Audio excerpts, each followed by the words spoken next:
Extermination programmée des populations locales, donner le Kivu au Rwanda, éclatement de la RDC, édition spéciale, mercredi 31 mai, après le journal de 19h, avec Charles Onana, auteur du livre Holocauste au Congo, pourquoi la communauté internationale n'en parle pas.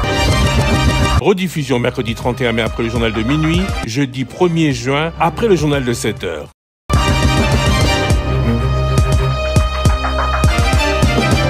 Chers auditeurs, chers téléspectateurs, bonjour. Holocauste au Congo est le titre de son livre. L'omerta de la communauté internationale en est le sous-titre. La France est-elle complice?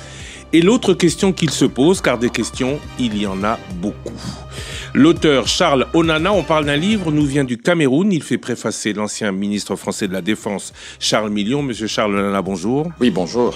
Merci d'avoir accepté d'être avec nous ce soir. Thierry Kamboudi, bonjour. Bonjour Christian Sakono, bonjour monsieur Onana. Bonjour. Je ne suis pas seul pour vous faire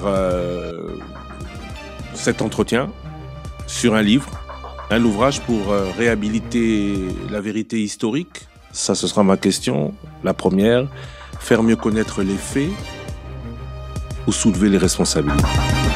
Je pense tout cela en même temps parce que le but de cet ouvrage était d'abord de rompre le silence qui entoure les millions de morts au Congo. Et ce silence est assourdissant parce que ça fait presque 30 ans maintenant que le Congo a été submergé par un afflux de réfugiés venant du Rwanda sur son territoire. Et à l'époque, beaucoup de gens, que ce soit des organisations non gouvernementales ou même certains chercheurs, disaient que le Congo était victime de dégâts collatéraux venus du Rwanda. Et à l'analyse, je me rends compte qu'il n'en est rien. Ce n'était pas du tout un dégât collatéral que subissait le Congo avec cet afflux de réfugiés. C'était tout simplement un plan de déstabilisation du Congo et une volonté de prendre le contrôle non seulement des richesses du Congo, mais également le pouvoir à Kinshasa. Un plan concocté par qui? Mais c'était un plan qui a été, je crois, conçu par des grandes puissances, notamment les États-Unis et le Rwanda et l'Ouganda, puisque vous le savez très bien que la crise a commencé par le Rwanda. Et ceux qui ont pris le pouvoir au Rwanda venaient de l'Ouganda, c'est-à-dire Paul Kagame et ses troupes étaient des éléments de l'armée régulière ougandaise. Et ils avaient aidé Museveni à prendre le pouvoir en 1986. Et après cette période-là, ils ont décidé maintenant de prendre le pouvoir et de renverser le président Habyarimana en 1994. 2 ans après, eh bien, ils ont décidé de rentrer sur le territoire congolais pour renverser le maréchal Mobutu. Donc tout cela était effectivement organisé, programmé, et j'apporte aujourd'hui des éléments de preuve pour le démontrer. Donc, quand vous dites plan, quand Paul Kagame, avant il y en avait un autre, je ne sais plus, Fred Rugema, était en Ouganda, on les a armés, non seulement pour prendre le Rwanda qu'ils voulaient déjà récupérer depuis des années, mais aussi pour entrer au Congo. Oui, parce que vous savez, en réalité, le Rwanda est un petit pays pauvre, très enclavé, qui ne se suffit pas à lui-même, manifestement. Et puis surtout, ceux qui ont pris le pouvoir au Rwanda en 1994, c'est-à-dire Paul Kagame et ses troupes, occupaient déjà des postes de responsabilité en Ouganda. Paul Kagame était responsable des services de renseignement militaire en Ouganda. Donc, il ne pouvait pas venir au Rwanda pour occuper des postes subalternes. Donc, ce qui s'est réellement passé, c'est que le Congo était en fait l'objectif final de cette opération et le Rwanda était la principale porte d'entrée. C'est-à-dire que pour occuper le Congo, s'emparer de ses ressources, il fallait avoir une vraie porte d'entrée et la vraie porte d'entrée, c'était le Rwanda. Manifestement, peu de gens l'ont compris à cette époque-là. Même le maréchal Mobutu ne l'avait pas compris très rapidement. Il pensait simplement que la communauté internationale, bien qu'ayant exercé des pressions sur lui depuis 1993, où il avait été interdit de séjour aux États-Unis, il avait l'impression tout simplement que c'était un désaccord entre lui et les grandes puissances, parce qu'après avoir été soutenu pendant 32 ans de pouvoir, il n'imaginait pas qu'il allait être, je dirais, lâché de cette manière-là, sans élégance. Donc tout ce qui s'est passé entre le départ forcé du président Habyarimana, le génocide, les conséquences de l'après-génocide, est selon vous un plan conçu par les Occidentaux contre le Congo? Écoutez, ce n'est même pas moi qui le dis. Moi, j'ai essayé de comprendre. Vous savez, quand vous faites de la recherche, vous êtes obligé de confronter des éléments d'information. Et pour le coup, je ne suis pas allé chercher dans les poubelles ou dans des endroits inférieurs. Je suis allé chercher dans les archives de l'Élysée auxquelles j'ai pu avoir accès. J'ai consulté également les archives du président Bill Clinton. Et puis, j'ai eu accès aux archives confidentielles de l'Union européenne. Donc, si vous voulez, c'est déjà quand même un cocktail suffisamment explosif. Tout y est dit clairement. Oui, oui, bien sûr. Tout y est dit clairement. Tout est dit que en 94 ou avant 94, il faut mettre en place un mécanisme pour envahir le Congo. Ça se passe. C'est-à-dire que, en fait, vous savez, il y a les politiques, ils tiennent un discours public. Et quand vous retrouvez des documents confidentiels ou un certain nombre de documents officiels, vous trouvez qu'il y a des choses qui sont contraires à ce qui est dit publiquement. Par exemple, le président Bill Clinton avait signé un arrêté en 1994 dans lequel il considérait que la tragédie du Rwanda était extrêmement grave et méritait, n'est-ce pas, une mission humanitaire. Sauf que les Nations Unies avaient créé l'opération Turquoise, qui était une mission humanitaire dans laquelle tous les pays du monde pouvaient participer. Et les États-Unis, à l'époque, ont refusé de participer à l'opération Turquoise. Et on n'a pas bien compris pourquoi. Sauf que au mois de juillet, c'est là que le président Bill Clinton donc publie son décret, rend son décret, et qui parle d'une mission humanitaire au Rwanda. Sauf qu'à ce moment-là, il n'y a plus personne au Rwanda. C'est-à-dire que Paul Kagame a pris le pouvoir le 12 juillet. Donc, l'ensemble des réfugiés ou des populations indésirables au Rwanda avaient traversé la frontière et se retrouvaient à l'est du territoire zaïrois. Et vous ne pouvez pas aller faire une mission humanitaire dans ces conditions au Rwanda. C'est plutôt au Congo qu'il faut aller faire. Quel était le but de cette mission? Mais c'était une mission humanitaire. Le but, c'était d'aller faire une mission humanitaire. C'est ce qu'il disait. Mais quand moi, j'ai consulté les documents d'archives, notamment du Pentagone, sur cette mission, qui était intitulée, qui avait pour nom de code l'opération Support Hope, soutenir l'espoir. Mais finalement, je me suis rendu compte que l'opération Support Hope, donc dirigée par l'armée américaine, par le Pentagone, s'est déployée en Ouganda.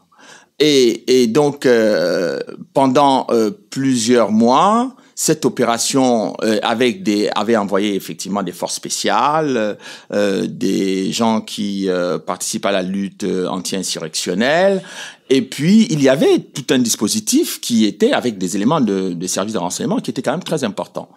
Et au bout de quelques mois, ces armes sont renvoyées au Rwanda. C'est-à-dire, il y avait un arsenal militaire très important avec les éléments des forces spéciales et des forces de renseignement qui sont repartis au Rwanda. L'attaché militaire qui était basé à Kinshasa a quitté son poste à Kinshasa pour aller effectivement au Rwanda former d'après ce qu'ils disent lui-même, il formait effectivement les soldats et les militaires rwandais. Le ministre de la Défense de Paul Kagame, le général Habyarimana, m'a confirmé effectivement que plusieurs agents des services de renseignement américains s'étaient déployés effectivement au Rwanda pour les soutenir. Et j'ai pu avoir les rapports du Pentagone qui donnaient les dates. C'est-à-dire que pendant plusieurs mois, les membres des services de renseignement américains ont formé effectivement les officiers rwandais. Et lorsque les membres du Congrès américain ont demandé au président Clinton quelles étaient les raisons de cette présence au Rwanda, est-ce que les troupes américaines avaient quelque chose à voir avec ce qui se passait au Congo? Eh bien, le président Clinton n'a jamais répondu à cette question. Et pourquoi il n'a pas répondu? Parce que dans les rapports du Pentagone, et surtout, et ça c'est le plus important, ce sont les lettres du secrétaire d'État à la Défense, Monsieur William Perry, les lettres qu'il a adressées à Paul Kagame lui-même. Il lui dit que vous avez demandé au gouvernement américain de soutenir vos militaires. On a mis le paquet pour le faire et nous pensons que d'ici à l'année prochaine, eh bien tout sera fait. Et quand il dit d'ici à l'année prochaine, en fait, moi j'ai demandé à d'autres experts militaires neutres qui ne sont pas mêlés à ces affaires-là, combien de temps faut-il pour réussir une opération comme celle qui a été réussie pour la chute du maréchal Mobutu? Ils m'ont dit 2 ans. Eh bien, 2 ans correspond exactement au temps qui a suffi à préparer de 1994 à 1997 la chute du maréchal. Donc, en réalité, cette opération initiée par le président Bill Clinton avait pour objectif de préparer des officiels rwandais à envahir le Congo et à faire tomber le régime Mobutu. Bien sûr, mais vous savez, Monsieur Bill Richardson, à l'époque, j'en avais discuté avec Monsieur Honoré Ngwanda, qui était le conseiller spécial du président Mobutu, qui m'a expliqué quelle a été la teneur du message que le président Clinton avait adressé au maréchal Mobutu à travers son envoyé spécial, Monsieur Bill Richardson, qui lui a dit, et ça je pense que beaucoup de Congolais s'en souviennent, si vous ne quittez pas le pouvoir, votre cadavre risquera de traîner dans les rues de Kinshasa. Eh bien, je publie pour la première fois la lettre que le maréchal Mobutu a écrite au président Bill Clinton en 1996 dans ce livre, parce que, et c'est là que j'ai eu beaucoup de peine en lisant cette lettre, parce qu'on comprend dans cette lettre que le maréchal Mobutu ne comprend pas au moment où il écrit cette lettre que c'est le président Bill Clinton est en train de préparer sa chute. Donc il pense peut-être qu'il peut discuter, négocier, puisqu'il demande au président Bill Clinton l'aide pour ce qui se passe à l'est du pays. Tout ce que vous affirmez, on peut le lire dans les documents que vous publiez dans le livre? Bien entendu, c'est pour cette raison que j'ai rendu public ces documents. Ce ne sont pas des documents que Charles Nana a fabriqués, c'est pour ça d'ailleurs que j'ai posé dès le départ les sources à partir desquelles j'ai travaillé. Donc, quand vous avez les documents du Pentagone, les rapports de la CIA et les rapports de l'Élysée, les documents confidentiels de l'Union européenne, je crois qu'il n'y a pas plus simple à comprendre ce qui se passe quand vous lisez ces documents. Alors, vous parlez de soutien de Bill Clinton, soutien d'Obama, puis de Sarkozy, documents CIA, Pentagone, White House, Maison-Blanche, Élysée et Union européenne, mais au-delà du sous-titre de votre livre, l'Omerta de la communauté internationale, on peut le comprendre, elle n'aurait aucune envie de faire savoir exactement ce qu'elle a fait. Pourquoi un point d'interrogation à côté de la France complice? Parce que la position de la France est très curieuse dans cette histoire. Vous savez que la France a été fortement mise en cause par Paul Kagame pour un prétendu soutien aux génocidaires. Évidemment, j'ai publié un livre qui montre que les accusations qui ont été portées contre la France sur la question de l'opération turquoise étaient fausses, parce que même le gouvernement américain à l'époque avait fait des enquêtes sur le fait qu'on affirmait que les Français avaient livré des armes aux génocidaires, etc. D'ailleurs, le terme génocidaire, qui est un terme globalisant, ne veut rien dire, parce que les bébés, dans ce cas, étaient des génocidaires, les femmes enceintes étaient des génocidaires, les vieillards étaient des génocidaires. Enfin, ce discours générique qui a consisté à culpabiliser l'ensemble des populations autour du Rwanda est connu aujourd'hui comme une fake news, c'est-à-dire une fausse information. Et donc, à l'époque, les accusations portées contre la France avaient simplement vocation à neutraliser le gouvernement français dans toute tentative de velléité à apporter un soutien au maréchal Mobutu, parce que, comme vous le savez, à la fin de son règne, le seul soutien dont bénéficiait le maréchal Mobutu, c'est celui du président Chirac, oui. Oui, et donc il se trouve donc à ce moment-là une chose très étrange, parce que quand l'opération turquoise est montée, il y a en France ce qu'on appelle effectivement le régime de cohabitation, c'est-à-dire que le Premier ministre Édouard Balladur était de droite et François Mitterrand était de gauche. Donc, ils n'étaient pas d'accord sur la façon de gérer le dossier rwandais. Et le Premier ministre Édouard Balladur avait voulu que l'opération turquoise soit basée à Goma. Ce qu'il n'avait pas compris et qu'il ne savait pas, c'est que Goma était effectivement l'aéroport qui allait devenir plus tard le point central de trafic des minerais de la République démocratique du Congo. Or, en installant l'opération turquoise à Goma, c'est que redoutait ce qui avait soutenu Kagame, c'est que, évidemment, les Français restent là pendant longtemps. Donc, si le président Mobutu demandait aux Français de rester là et de soutenir militairement le Zaïre, eh bien, tous les efforts qui avaient été faits pour mettre Kagame au pouvoir allaient trouver effectivement leurs limites. Donc, c'est à ce moment-là que une puissante campagne a été déclenchée par les officines de communication du FPR et de Paul Kagame pour attaquer et accuser la France d'être en train de livrer les armes. Et je découvre donc dans les archives du président Clinton que George Moose, qui était le secrétaire d'État chargé des affaires africaines, avait diligenté une enquête auprès de la NSA, l'Agence nationale de sécurité. De sécurité de renseignement, et puis aussi de la CIA. Tous, même le renseignement, la DIA, le renseignement militaire américain, ils avaient tous fait des enquêtes pour savoir si les Français livraient des armes aux Hutus au Rwanda. Eh bien, lui-même, il dit dans son mémorandum qu'ils n'ont trouvé aucune information attestant que les Français livraient des armes. Mais aujourd'hui, pourquoi est-ce que la France... Parce qu'on le voit jusqu'aujourd'hui, la France semble plus clémente avec le Rwanda que tout le monde. Est-ce qu'on peut encore dire que comme le monde, après la Deuxième Guerre mondiale, l'était avec les Juifs, la France doit l'être avec le Rwanda, coupable de n'avoir rien fait ou d'avoir été complice de ceux qui ont participé au génocide? C'est ce que le comportement de la France laisse entendre. Vous semblez dire le contraire. Non. C'est-à-dire que, en fait, quand on dit la France, on n'est pas très précis. Moi, j'essaye d'être précis dans le livre et vous aurez remarqué que il y a 2 chefs d'État français qui sont présentés dans le cahier photo qui est publié dans le livre. C'est Monsieur Emmanuel Macron et Monsieur Nicolas Sarkozy. Nicolas Sarkozy, il est de notoriété publique.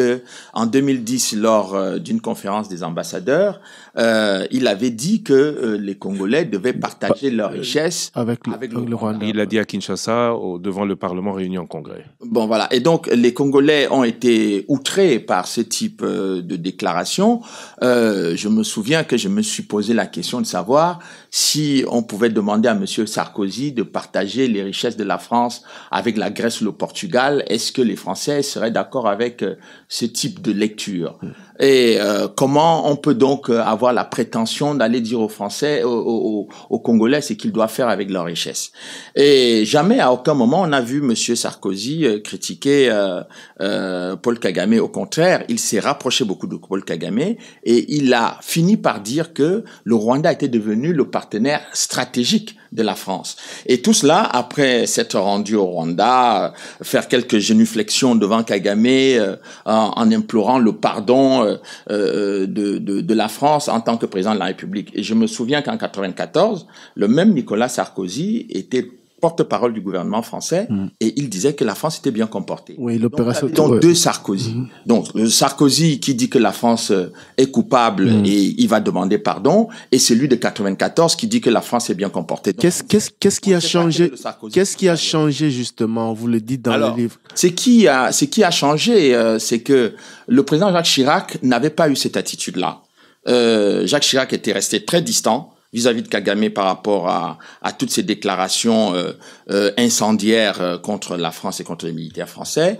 On a vu également que sous François Hollande aussi, c'était également la même posture, c'est une posture de neutralité, de distance raisonnable, mais ceux qui ont enfilé en quelque sorte le treillis de militants pro Kagame, c'est le président Sarkozy et c'est le président Macron. On a vu également le président Macron, tout comme d'ailleurs le président Sarkozy, mais de façon encore beaucoup plus démonstrative, je pourrais dire. Quand il s'est rendu à Kinshasa, dernièrement, quasiment sermonné le chef de l'État congolais sur la gestion des frontières de son territoire, c'est quand même, bon, ça s'est terminé par une altercation, ce qui est quand même un événement exceptionnel qu'on n'a pas vu depuis les indépendances de l'Afrique, entre surtout les indépendances du Congo, entre un chef d'État français et un chef d'État congolais. D'où ma question, est-ce qu'aujourd'hui, après tout ce qui s'est dit autour de la dernière visite de Monsieur Macron à Kinshasa et que vous décrivez, la RDC peut-elle encore compter sur la France dans ce conflit qui l'oppose au Rwanda? Non, certainement pas. La RDC, je crois qu'il serait naïf pour les dirigeants congolais de compter sur la France, de compter même sur ce que j'appelle la communauté internationale ou sur l'Europe de manière générale. L'Union européenne est, je dirais, l'institution la mieux informée de ce qui se passe au Congo, puisque elle envoie depuis plusieurs années maintenant des émissaires, des experts, des spécialistes du renseignement, mais aussi l'envoyé spécial de l'Union européenne, M. Ado Ayello. Je rends public un certain nombre de rapports confidentiels de M. Ado Ayello après ses missions à Kinshasa, et on constate que ce qui est dit dans les rapports confidentiels n'a absolument rien à voir avec ce qui est rendu public. Donc, par exemple, lorsque le représentant spécial, M. Ado Ayello, dit que Laurent Nkunda est quelqu'un qui doit être arrêté, poursuivi pour avoir commis des crimes contre l'humanité au Rwanda, mais vous n'avez pas vu une mobilisation de l'Union européenne de manière générale ou des médias européens contre Laurent Nkunda. On a plutôt vu Monsieur Louis Michel aller quasiment s'accroupir à côté de Laurent Nkunda pour lui parler, comme si Monsieur Laurent Nkunda était le chef de l'État congolais. Mais qu'est-ce qui explique cela? Vous dites dans votre livre justement que d'une part, la posture de l'Union européenne en public est d'essayer d'amadouer le Rwanda, alors que tous les rapports de ces experts, de ces enquêteurs, chargent plutôt le Rwanda dans le conflit qui l'oppose à la République démocratique du Congo. Qu'est-ce qui explique cette double posture de l'Union européenne? La première, c'est que, je crois que vous avez évoqué un peu en début d'émission, c'est que tout le monde a soutenu Paul Kagame en 94 en disant que Paul Kagame et ses troupes étaient victimes du génocide contre les Tutsis au Rwanda.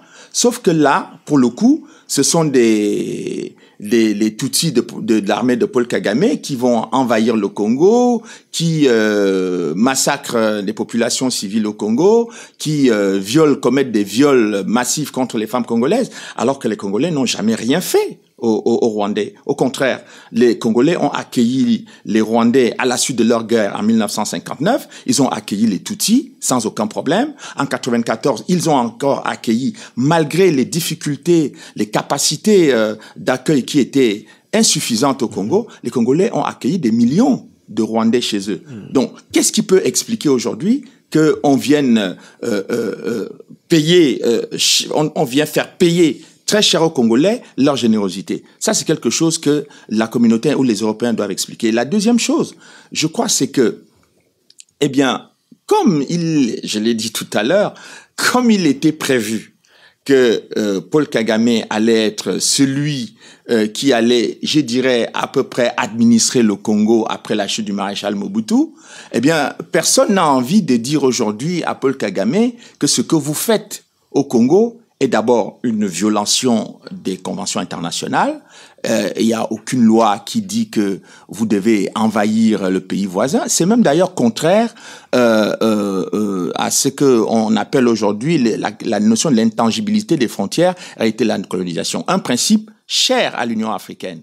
Mais il est allègrement violé et tous les jours, et personne ne veut parler de ça. On fait comme si, on a entendu Paul Kagame dire récemment au Bénin qu'il revendique des terres au Congo.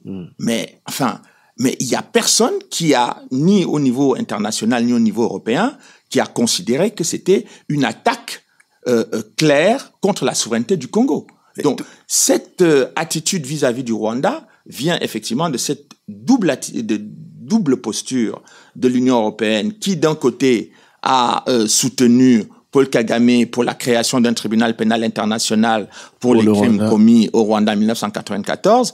Et aujourd'hui, puisque c'est leur même Paul Kagame qu'ils ont soutenu en 1994, qui commet des crimes et des atrocités avec ses troupes en République démocratique du Congo, ils sont embarrassés de devoir maintenant déposer des plaintes contre lui ou de le stigmatiser et le pointer du doigt, alors même que plusieurs rapports des Nations Unies attestent que c'est Paul Kagame et ses troupes qui sèment la mort et la terreur au Congo. Est-ce qu'on va y arriver à ces condamnations internationales? Est-ce qu'un jour on va arrêter d'être... est-ce que vous pensez que l'Union européenne et cette communauté internationale, encore que ce soit un qualificatif fourre-tout, va se retourner contre Paul Kagame comme elle s'est retournée contre Mobutu? Mais bien sûr, mais d'abord parce que quand et comment? D'abord, il faut que ce soit les Congolais qui se retournent les premiers. Parce que là, pour le moment, on a besoin que les Congolais, on souhaite, enfin, c'est ce qui m'est dit par plusieurs diplomates occidentaux, me disent que, Monsieur Onana, ce que vous faites est bien, mais il faut que les Congolais portent. Quel Congolais? Le gouvernement semble plus tous les Congolais. offensif que le jamais. Gouvernement congolais doit se. J'ai entendu le président Tshisekedi dire, par exemple, que il fallait cesser toute collaboration ou discussion avec le M23. C'est une bonne attitude, mais je suis surpris que les membres de son gouvernement n'embrayent pas pour dire la même chose avec beaucoup plus de vigueur encore. Donc, je ne comprends pas que lorsque à l'époque, lorsque le gouvernement congolais a autorisé ou accepté l'entrée des troupes de l'EAC, dont les troupes de Est africaines au Congo, moi j'ai considéré que c'était une erreur d'appréciation. Pourquoi? Parce que les membres de l'EAC certains des membres de l'EAC sont à la base du drame du Congo. Les troupes de certains membres de l'EAC ont commis des crimes et des atrocités au Congo. Donc vous citez l'Ouganda, le Burundi. Oui. Aujourd'hui, le président Tshisekedi dit que ceux qui sont les plus aptes au travail dans cette communauté EAC, c'est le Burundi. Oui, mais parce que le régime burundais a changé. Mais ce n'est pas parce que le régime burundais a changé qu'on doit accepter de façon globale cette situation. Parce que on a déjà demandé des comptes aux éléments de l'armée burundaise qui ont participé à la déstabilisation du Congo. Les Congolais doivent demander des comptes. Et si aujourd'hui il y a un nouveau président qui est beaucoup plus conciliant et qui considère que ce qui est en train d'être fait au Congo est inacceptable, bon, ce n'est pas une raison nécessairement pour accepter le Burundi, parce que d'ailleurs, pourquoi ne pas accepter l'Ouganda et pourquoi ne pas accepter le Rwanda? Donc, j'ai considéré que tactiquement, c'était une mauvaise affaire, et je suis ravi de constater qu'au bout de quelques mois de présence inefficace et insignifiante sur le territoire congolais, pendant que le M23 continue de porter le fer au feu, eh bien, les autorités congolaises sont arrivées à la conclusion que les forces est-africaines n'ont pas vocation à rester là-bas. Vous dites les Congolais doivent faire plus. L'armée, longtemps sous embargo, un embargo qui disait pas son nom, il est clair qu'aujourd'hui, l'armée congolaise n'est peut-être pas en mesure de faire face seule. Qu'est-ce que les Congolais doivent faire de plus que ce qu'ils font déjà? Les Congolais doivent se débarrasser des gens qui sont dans l'armée congolaise, qui ont été mixés en 2004-2005 par l'Union européenne, où on leur a demandé de mettre dans les FARDC, les forces armées congolaises, des gens qui venaient du Burundi, du Rwanda, etc., qui sont devenus du jour au lendemain des Banyamulenge. Ça, c'est une réalité. Moi, j'ai découvert ça d'ailleurs dans les rapports de l'Union européenne. Oui, mais les Banyamulenge se considèrent comme Congolais d'origine. Vous avez des Banyamulenge historiques et vous avez des Banyamulenge de circonstances. Vous y consacrez même un chapitre. Bon, j'ai découvert, par exemple, et ça, c'est pas moi qui le dis, et ça devrait être l'objet d'un débat national au Congo. Je découvre, par exemple, que Laurent Nkunda, dont on parlait tout à l'heure, qui était devenu une célébrité, une star, chef de guerre, criminel de guerre au Congo, courtisé par Monsieur Obasanjo, Louis Michel et tout le petit gratin de la politique internationale. Eh bien, un rapport de 10 pages de la MONUC dit que Monsieur Laurent Nkunda n'est pas congolais. Il est rwandais. Il est rwandais, et c'est pour cette raison qu'il est rentré chez lui. Et comment il est devenu congolais? Monsieur Laurent Nkunda était sergent dans l'armée rwandaise. Il se retrouve général dans l'armée congolaise sur la base, le fondement d'un décret de Joseph Kabila, lui-même étant issu de l'armée rwandaise. Mais tout cela est quand même terrible pour les Congolais. Et je découvre aussi que le monsieur Ado Ayelo, c'est lui qui dit à Joseph Kabila de déchoir Laurent Nkunda de son grade de général et de le poursuivre pour les crimes commis au Congo. Donc, aujourd'hui, l'armée congolaise n'a pas que les officiers qui ont été formés dans les grandes écoles militaires. L'armée congolaise a aujourd'hui dans ses rangs des gens qui sont des parfaits criminels de guerre, et aussi des gens qui viennent des pays dont on ne sait exactement pas d'où ils sont originaires. Donc, cette situation dramatique que vit l'armée congolaise rend l'armée congolaise inefficace dans ses opérations. Parce que les gens qui ne sont pas, qui n'ont pas le Congo, qui ne portent pas le Congo au cœur, ne vont pas aller défendre les femmes congolaises qui sont violées, ne vont pas défendre les populations congolaises qui sont massacrées. Mais donc, il faut aujourd'hui qu'on fasse le ménage pas seulement dans l'armée congolaise, mais dans tous les services de sécurité du Congo. Parce que c'est de ça dont il est question. Je sais que c'est un débat presque tabou au Congo, mais moi, je n'ai pas de conflit d'intérêt au Congo, donc je peux me permettre de le dire si ça peut aider les Congolais à ouvrir un débat sur cette question, qui est un débat quand même central parce qu'il s'agit d'une question de souveraineté nationale. Monsieur Onana, les guerres de Kagame et Banyamulenge en RDC, Ruberwa, Mutebusi, Nkunda, Batoire et M23, quel est selon vous le rôle que les Ruberwa, Mutebusi ont joué dans cette histoire? Mutebusi, c'est quand même... non, Robert Roy d'abord. Les accords de Sun City ont fait de M. Robert Roy vice-président de la République démocratique du Congo, chargé des questions de sécurité. Et M. Robert Roy, pendant cette période-là, à aucun moment, c'est-à-dire qu'au moment où les gens de l'Union européenne considèrent, enfin, les hauts fonctionnaires de l'Union européenne considèrent que M. Laurent Nkunda et Mutebusi sèment la mort en République démocratique du Congo, le vice-président chargé de la sécurité, issu d'un mouvement rebelle, le RCD, qui se dit Banyamulenge, n'a jamais arrêté ces gens ou n'a jamais fait diligenter des enquêtes pour identifier les crimes qui ont été commis par ces personnes. Mais donc, pour moi, c'est très... Est-ce qu'on peut le reprocher à Azarias Ruberwa alors que jusqu'aujourd'hui, personne ne l'a fait? Non, mais écoutez, si on met tout le monde sur le même pied d'égalité, on dit tel n'a pas fait... Non, M. Ruberwa était au pouvoir au moment où les crimes les plus atroces se commettaient au Congo. Oui, mais... Bon, attendez. Oui, l'histoire retient aussi, et c'est pour ça que le M23, la première crise du M23, et c'est ce que la première crise du M23 a mis au jour, que de cette fin de guerre, après l'accord de Sun City qui a fait du 1+4, plus les élections de 2006 et autres, tout ce temps-là, l'armée rwandaise est restée maîtresse de l'Est de la République démocratique du Congo. Alors, est-ce qu'un vice-président, fût-il responsable de la sécurité dans un pays qui savait qu'il était en intelligence, on va dire, c'est aussi ce que vous disiez à l'époque, avec le Rwanda, pouvait se permettre pareille enquête? Alors, ça, c'est... Vous posez là une question qui mérite un débat national. Comment le Rwanda peut agir sur le territoire congolais face à des gens qui se réclament être des Tutsis congolais sans que ces Tutsis congolais luttent pour mettre le Rwanda hors du territoire du Congo?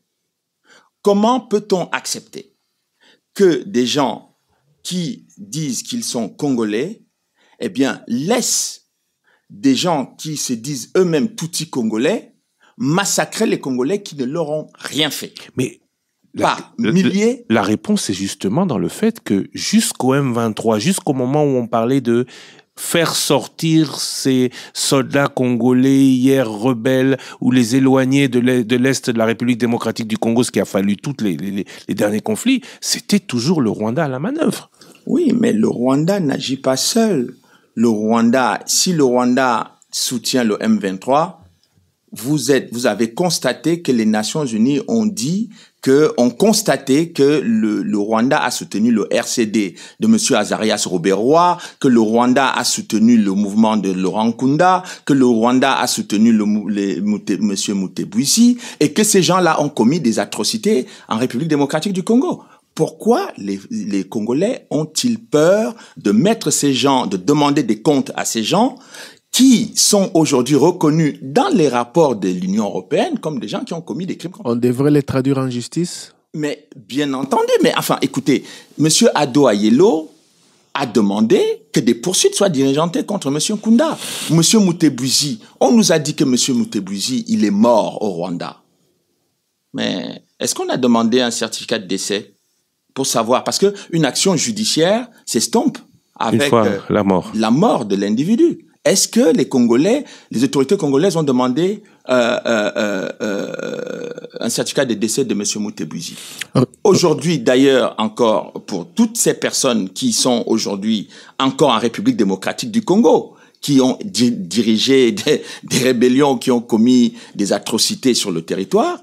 Mais pourquoi des plaintes ne sont pas déposées contre ces personnes pour qu'au moins les victimes congolaises puissent avoir un espoir que les crimes qui ont été perpétrés contre leur famille puissent avoir un début de réponse. Monsieur Onana, revenons à ce que vous décrivez ici, le schéma. Paul Kagame formé aux États-Unis, puis arrivé par l'Ouganda, il prend le pouvoir au Rwanda.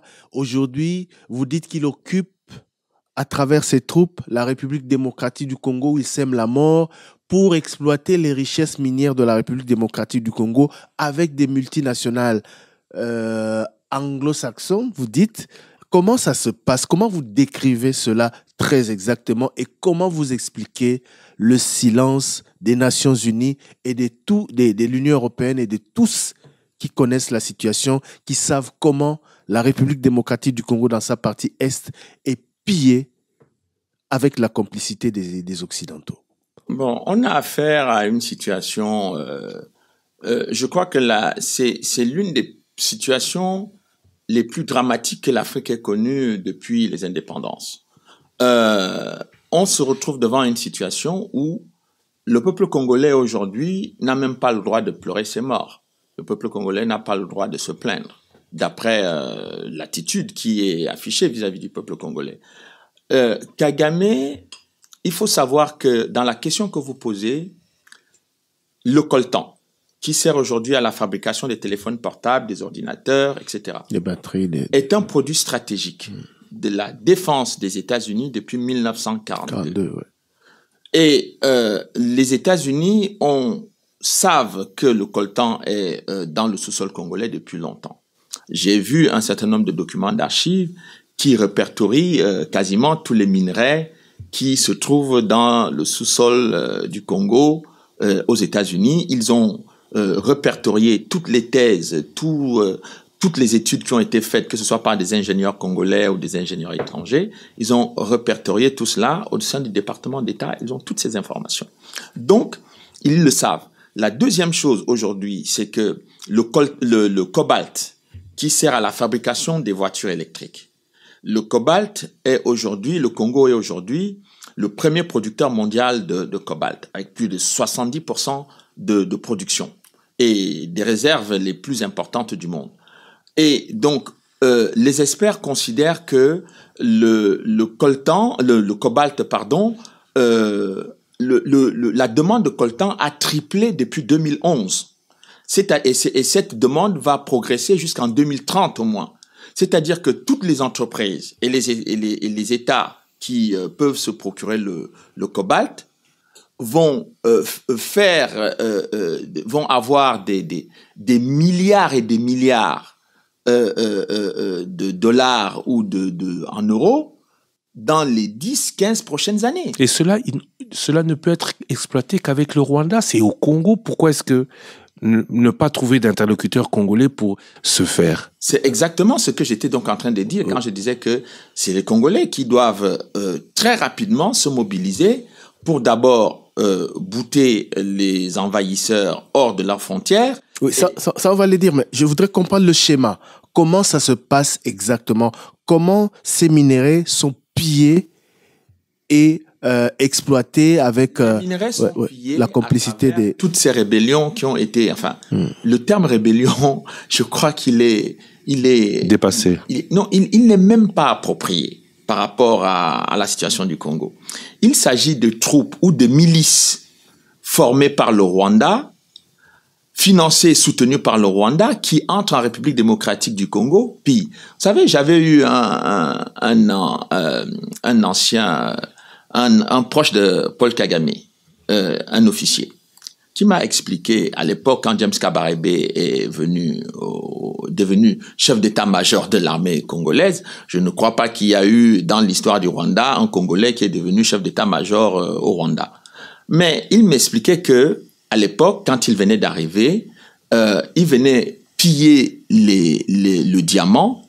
Il rentrait avec des cargaisons de diamants au Rwanda et une fois qu'ils avaient vendu ces cargaisons de diamants, ils renvoyaient une partie de l'argent au Congo pour venir corrompre les gens au Congo pour pouvoir continuer à piller les richesses. Donc, en fait, le Congo non seulement est volé de ses minerais par le Rwanda à travers les réseaux clandestins, mais en plus de cela, une fois que c'est fait, on vient encore avec l'argent des Congolais corrompre les Congolais pour qu'ils cèdent de plus en plus leurs minerais à ceux qui viennent les voler, les piller. Aujourd'hui, ces multinationales sont de quelle nationalité? Mais vous avez des multinationales australiennes, canadiennes, américaines. Tout est documenté. Mais bien entendu, mais vous savez, il y avait par exemple l'AMFI, donc l'American Mineral Field, qui avait accompagné Laurent Désiré Kabila.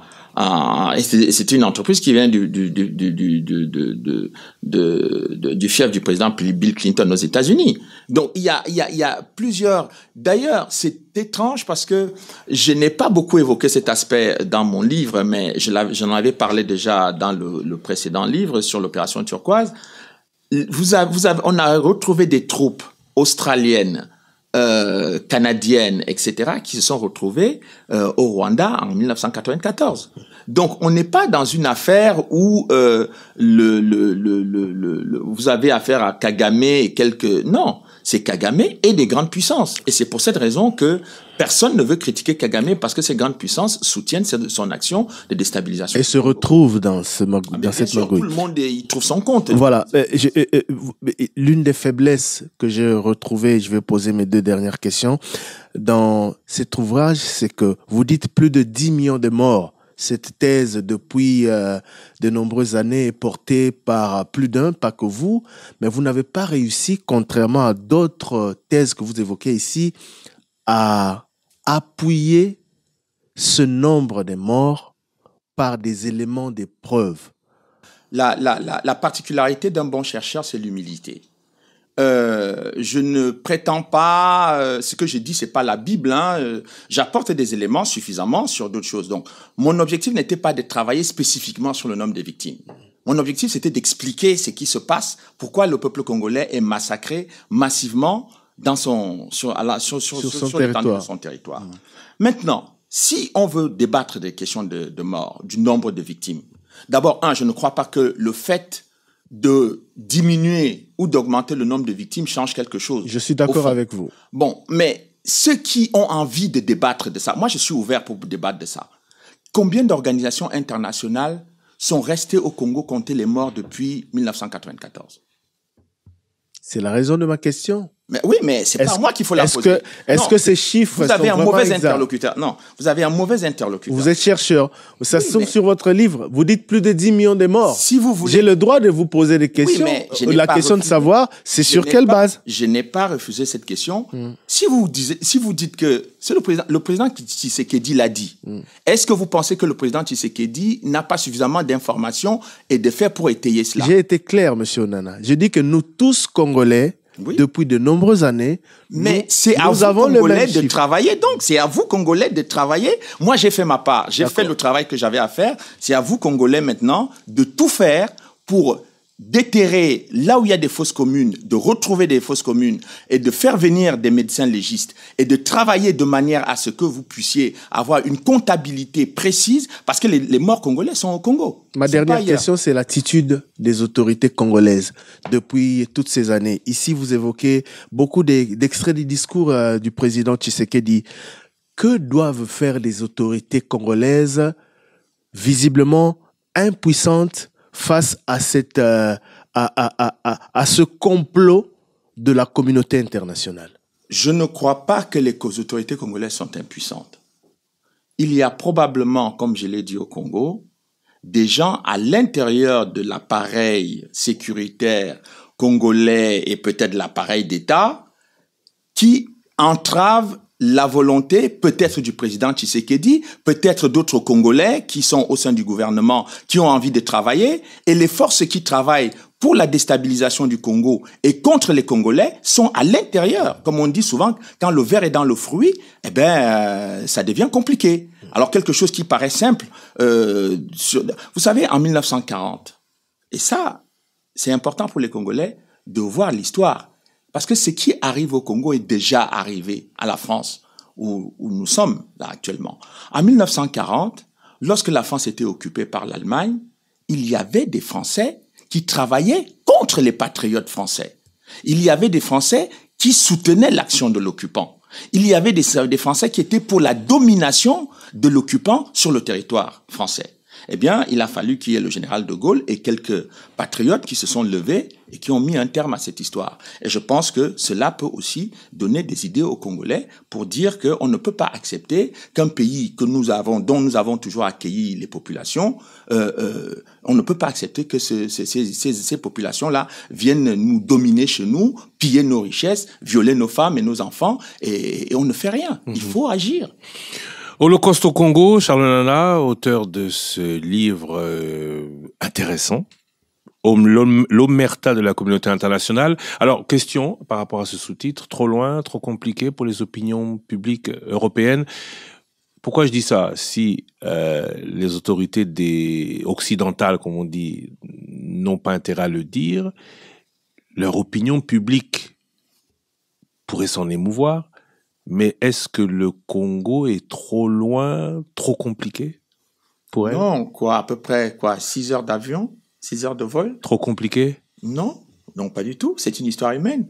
Si on considère que l'histoire humaine est compliquée, donc toutes les histoires humaines sont compliquées. Mais si on considère que les histoires humaines sont compréhensibles, tout le monde, ce qui se passe au Congo est compréhensible pour tout le monde.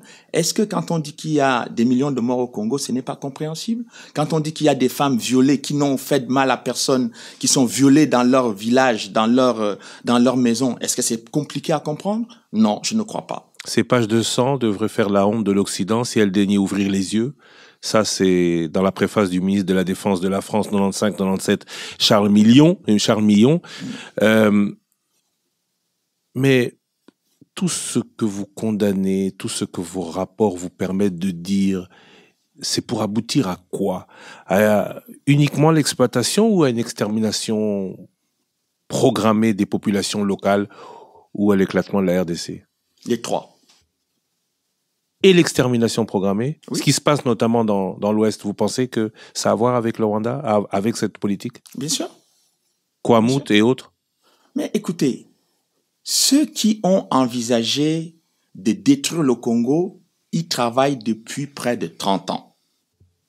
Donc, il ne faut pas que les Congolais aient l'impression que le fait de signer un accord de paix, Kagame n'a jamais respecté le moindre accord de paix au Rwanda quand il travaillait, il négociait avec les Hutus.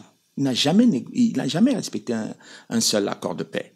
Donc, comment on peut penser que depuis 30 ans, qu'ils exterminent les populations à l'Est, qu'ils exproprient les populations congolaises, qu'ils s'emparent de leurs minerais, de leurs villages. Vous avez dit, on a vu tout à l'heure, dans les différentes informations, que le M23 s'empare des villages congolais.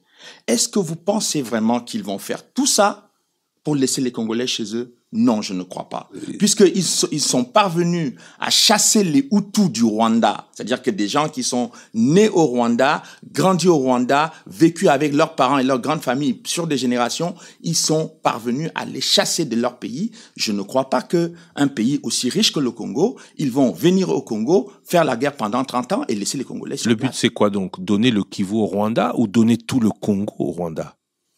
Ils veulent prendre les richesses, ils les prennent déjà, ils exproprient et exterminent les Congolais, ils le font déjà, ils veulent prendre le pouvoir, ils le prendront. Si les Congolais ne font pas attention, ils ont déjà failli prendre le pouvoir au Congo. Quand ils sont venus avec Laurent Désiré Kabila, l'objectif c'était de l'assassiner, ils l'ont assassiné, il a quand même été assassiné en 2001. Bon, Joseph Kabila est arrivé au pouvoir, pendant toute la période où Joseph Kabila était au pouvoir, le Rwanda a fait ce qu'il voulait. C'est pendant cette période qu'on a eu les Nkunda qui sont devenus généraux, qu'on a eu le mixage. Ça c'était au nom de la paix. C'est ce que l'accord entre Congolais prévoyait. Mais oui, mais sauf que les Congolais n'ont jamais eu la paix. Écoutez, Monsieur Ado Ayelo a dit lui-même. Ça, c'est pour ça que j'ai rendu public les documents de l'Union européenne, pour qu'au moins les Congolais voient comment on leur ment les yeux ouverts. C'est-à-dire que il dit dit, lui-même, le représentant spécial de l'Union européenne, qu'on a accordé des places dans l'armée congolaise à ces miliciens en pensant qu'ils allaient respecter les principes et les accords signés. On constate qu'ils n'ont pas respecté leurs engagements. Quand vous signez un accord avec quelqu'un qui ne respecte pas ses engagements, vous faites quoi? On n'en signe plus. Mais quand vous voyez la complicité internationale, certains disent, notamment au Congo et aussi au Congo, que c'est dû à la naïveté. Le président Tshisekedi avait signé des accords avec Paul Kagame. D'autres vont plus loin, à l'oisiveté de la RDC. Certains disent, le Congo est riche, mais n'en fait rien. Il a du diamant, il n'a pas de joaillier. Il a du cuivre, il les exporte à l'état brut. Est-ce que cette communauté internationale ne serait pas contre nous ou ne voudrait pas intervenir via Kagame, quelle place en République centrafricaine, quelle place au Gabon, que l'on voit au Congo-Brazzaville et ailleurs, jusqu'au Bénin, parce qu'il serait plus sérieux ou plus docile ou plus... Non. Vous savez, il y a un préjugé qui a la peau dure. C'est celui qui consiste à dire constamment que les Congolais ne sont pas sérieux, que les Congolais sont incapables, etc. Ce préjugé-là, moi, j'en ai marre de l'entendre. Sous le président Mobutu, qu'est-ce qui se passait en Afrique? On disait qu'on avait peur de la division spéciale du Congo, tous les pays de la région avaient peur de la division spéciale machin. On disait que le Zaïre avait des intellectuels de haut niveau, on avait des responsables au niveau de la classe politique qui étaient des gens très sérieux, très bien formés. Comment on peut nous dire aujourd'hui que le même Congo ne produit plus du tout des gens capables de faire quoi que ce soit? Vous constaterez que... Moi, j'en ai rencontré beaucoup de Congolais brillants dans différents domaines. Nous n'en doutons même pas, mais vous constatez que ce que l'on dit du Rwanda aujourd'hui, c'est ce qu'on disait du Congo de Mobutu d'hier. Hier. Oui, sauf que il y a une différence. Je n'ai pas l'impression que Mobutu est allé agresser des pays et piller leurs richesses. Je n'ai pas l'impression que l'armée zaïroise de l'époque passait son temps à aller massacrer des populations dans son voisinage. Même s'il y a eu des opérations militaires ici et là de temps en temps, mais qui relevaient des questions de géopolitique. Mais à aucun moment, on n'a vu ce que le Rwanda est en train de faire. On ne l'a jamais vu le Zaïre faire ça. Monsieur Onana, comment vous expliquez qu'un mois après sa sortie, ce livre ne se retrouve pas dans les librairies congolaises? Ah ben ça, c'est une bonne question que vous devez poser aux autorités congolaises. Moi, je serais ravi. J'ai fait ce livre pour le Congo et pour les Congolais. Mais moi, je serais ravi que ce livre soit entre les mains de tous les Congolais.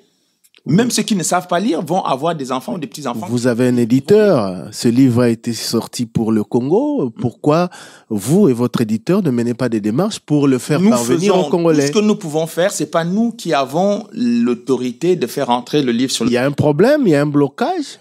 Ah, peut-être que... J'ai appris que vous avez déjà envoyé une partie, un stock de livres, mais qui n'est jamais arrivé dans les librairies congolaises. Je disais tout à l'heure sur le fait que le Congo est infiltré de partout. D'ailleurs, le terme infiltration est également utilisé par l'Union européenne. Dit que le Congo est infiltré. Donc, ce n'est pas un terme qui est inventé par les Congolais. Donc, vous êtes bloqué. On bloque la vente de ces livres au Congo?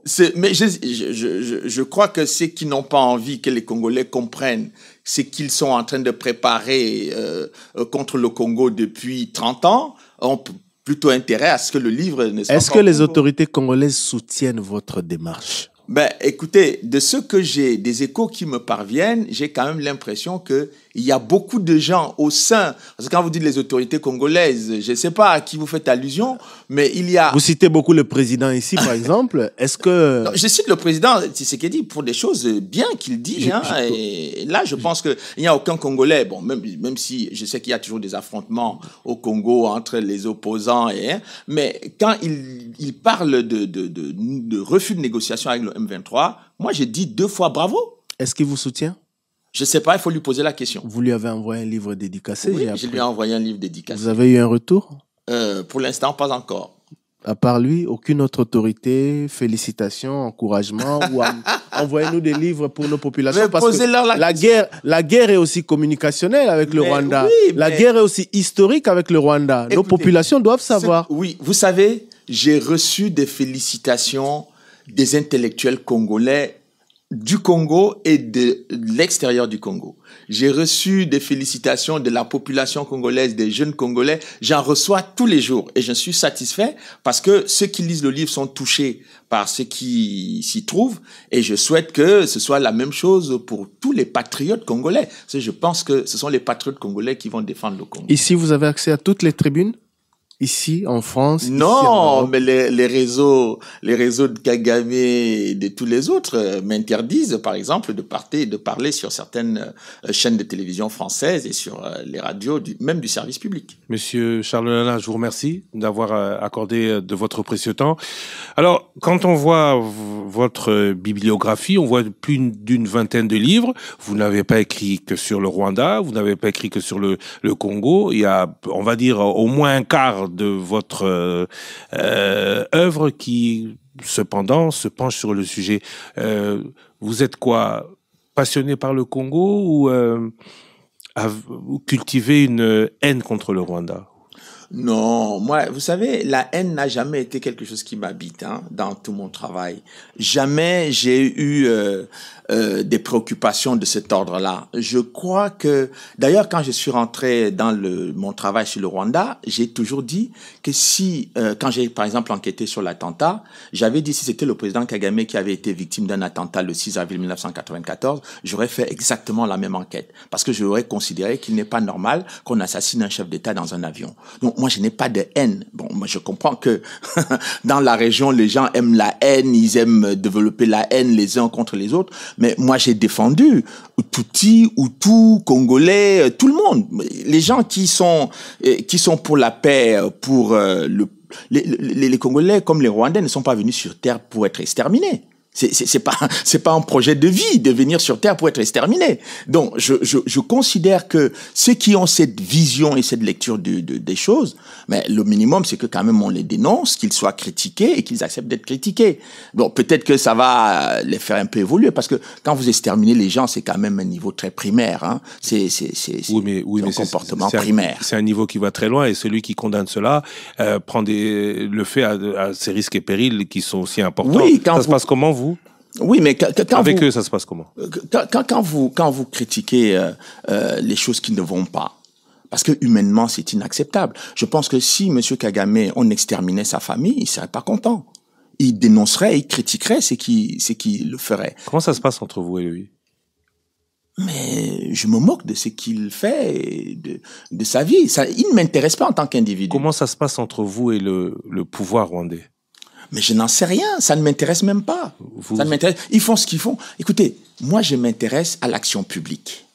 Je m'intéresse pas à la vie privée, au comportement personnel des gens dans leur chambre. Non, ce qui m'intéresse c'est la vie publique. Parce que la vie publique c'est ce qu'on pourrait appeler ce qui nous rassemble. Vous voyez, moi je suis dans le rassemblement, pas dans la haine et les divisions. Donc, si vous faites quelque chose qui rassemble les gens, qui permet aux gens de s'épanouir, qui permet aux gens de prospérer, d'évoluer, écoutez, de progresser. Écoutez, moi, je suis tout à fait d'accord avec vous. Vous n'avez pas si peur le président pour Kagame... votre vie? Vous n'avez pas peur pour votre vie? Un journaliste congolais... Parce que dans ce livre, vous décrivez le puissant réseau de Paul Kagame et du pouvoir rwandais. Mais nul n'est aussi puissant sur Terre. Quand on est sur Terre, vous savez, le maréchal Mobutu, il croyait qu'il était puissant. Vous avez vu comment il a fini.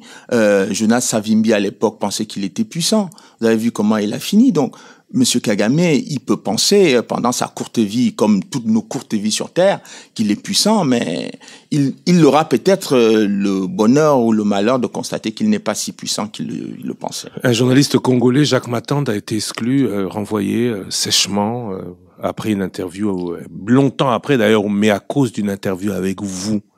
De cette puissance du Rwanda pour votre propre vie, pour votre propre, on va dire, travail, vous ne pensez ne rien risquer? Non, mais vous savez, en réalité, quand on fait ce genre de travail, bon, quand on vient sur Terre, on prend le risque de venir sur Terre.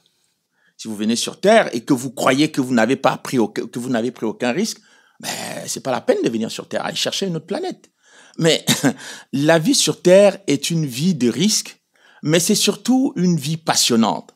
Parce que pour moi, dénoncer ce qui se passe au Congo, c'est passionnant. C'est agréable. Et je le fais avec plaisir. Personne ne m'a jamais forcé de le faire. Je ne gagne pas de l'argent en faisant cela. Au contraire, si vous défendez Kagame, vous gagnez des millions et vous roulez en jet si possible, parce que je connais des associations et des gens qui travaillent pour Kagame qui vivent assez bien. Donc c'est pas ça. Je pense que le fait de faire ce travail-là est important pour le Congo et pour les humains, parce que je ne crois pas, comme d'autres, que la vie des Congolais ne compte pas. Les Congolais sont des êtres humains. Et si certains considèrent que le coltan ou le cobalt est plus important que les Congolais, ce n'est pas mon point de vue. Monsieur Charles Nana, nous vous remercions. Je vous remercie.